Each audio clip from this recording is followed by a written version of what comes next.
que quer me contar algo pesado. Eu também quero, tá ligado? Eu também tenho esse direito. Claro. E aí a gente começou a estabelecer uma relação onde eu falava assim, cara, quando você erra, né? Você muitas vezes erra por não é uma pessoa que a pessoa que erra não é uma pessoa do mal.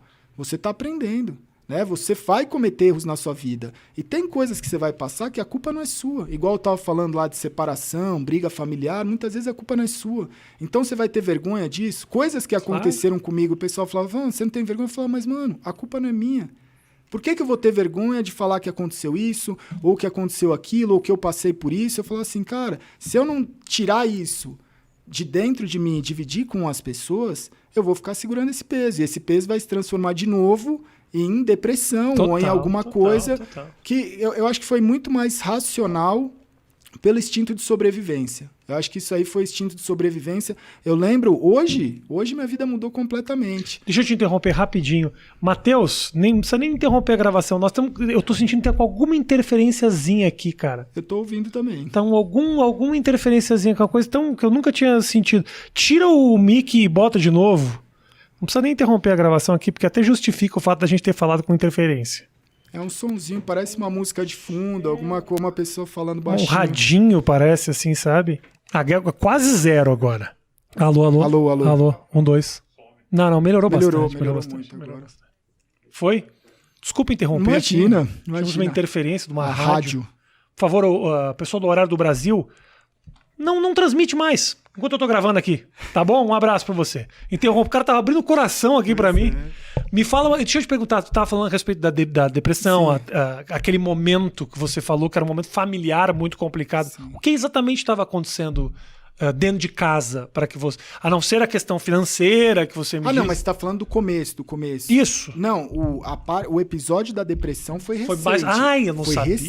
Foi recente, 2017. Ok. 2017. Que foi quando você começou a fazer o streaming. Foi quando eu comecei a fazer. Na verdade, eu já tinha começado a criar alguns conteúdos ali pra internet, mas já tava trabalhando nessa área de games que eu gostava, mas aí deu tudo errado. E foi isso que te deu uma afundada nesse momento, cara, assim? Foi muita coisa, porque eu tava numa fase em que eu tava querendo descobrir o que eu queria fazer. Eu tinha cortado relação com a minha família, né? A minha família de sangue eu tinha cortado, porque eu comecei em 2017, eu tava num relacionamento e eu comecei a procurar fazer terapia, psicanálise. Tá. E aí na psicanálise eu comecei a mexer em muitas gavetas e coisas do passado, da infância, principalmente dessa parte mesmo de infância e pré-adolescência e coisas que como foram vindo à tona, que foram muito pesadas. Eu assisti no Flow, você falando, teve um episódio de abuso lá atrás. Então, assim, cara,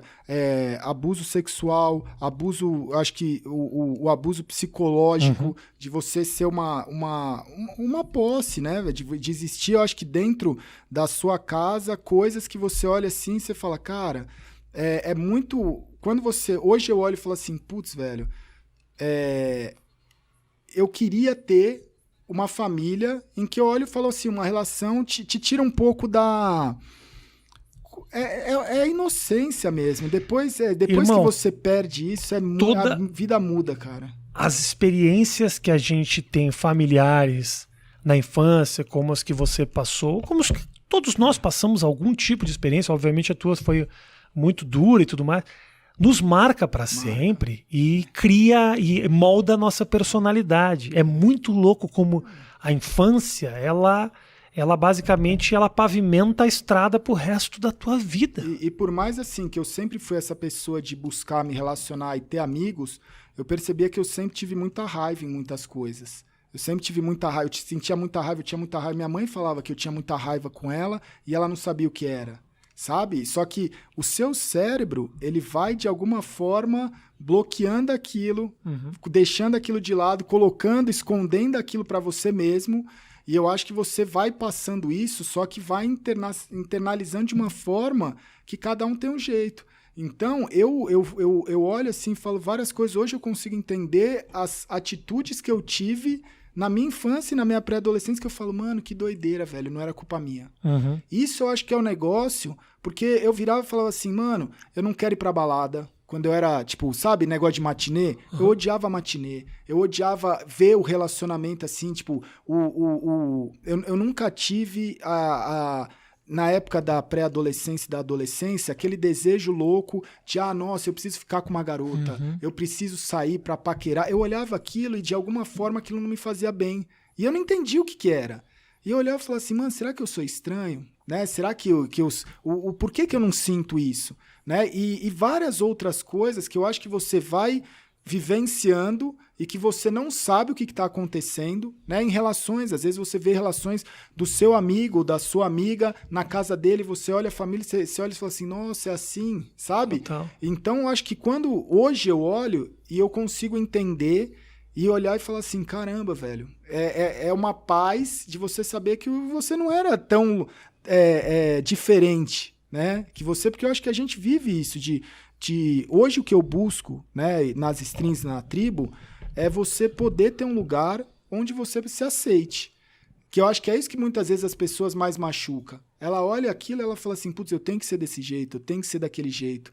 E aí, eu acho que quem passa por isso mais sabe, assim, de você olhar e falar assim, caramba, velho, você não quer ser daquele jeito, muitas vezes você nem sabe o porquê que você é daquele jeito, a culpa não é sua, mas você não consegue, a sua cabeça, ela fez com que quase que apagasse, e aí através de um trabalho de psicanálise ou alguma outra terapia, você relembra e traz muitas coisas que é muito duro, mas eu falo assim, mano, que bom que eu fiz, sabe? Que bom que é um negócio em que hoje todo aquele peso, eu acho que ter essa lucidez de saber que é uma merda, que eu não queria ter passado, que eu não desejo pra ninguém, não é legal, não forma, acho que caráter, não forma a resiliência, é outra coisa. Sim. Tipo, cara, você... as coisas que me trouxeram até aqui, eu não gostaria que filho nenhum tivesse isso, mas é o que me trouxe até aqui. Então, não é um motivo de Você está falando especificamente do episódio de abuso.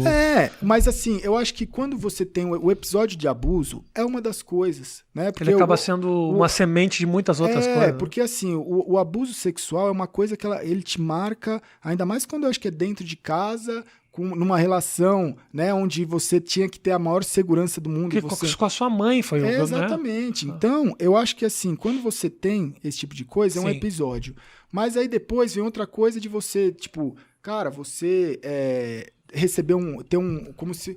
É um golpe, né? De você dar o seu nome, que é o que você tem pro seu pai, não ter problema na empresa, e ele falir a empresa com o seu nome, você tem dívidas, né? Eu acho que são relações que você olha e fala assim, mano, que merda.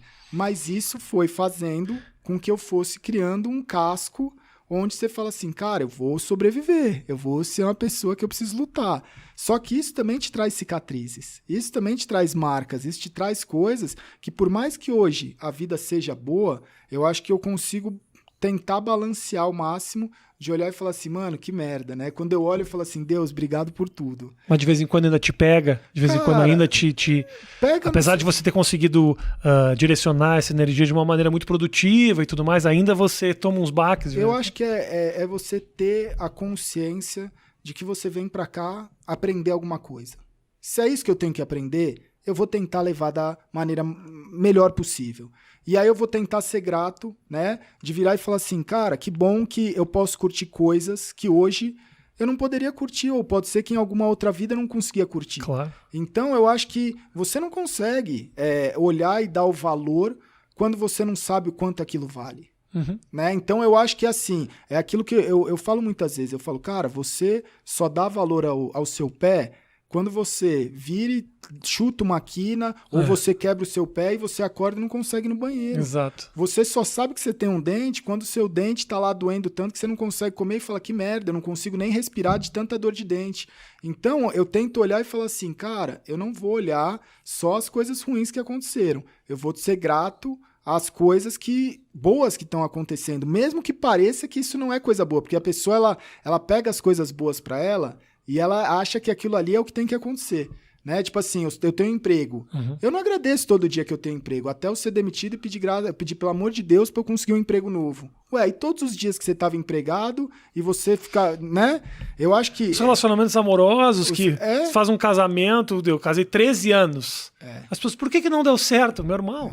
Tem um filho, 13 anos de alegria, vou eu ficar também focando ou até mesmo quando acontece alguma coisa, sei lá, tem uma traição no casamento. Isso. Aí você fala, nossa, Deus me odeia porque ele colocou do meu lado uma parceira que me traiu. Mas você agradeceu a Deus todos os 13 anos, ou 15 anos, ou 10 anos, ou 5 anos que você teve do lado dela acordando e não tinha acontecido nada?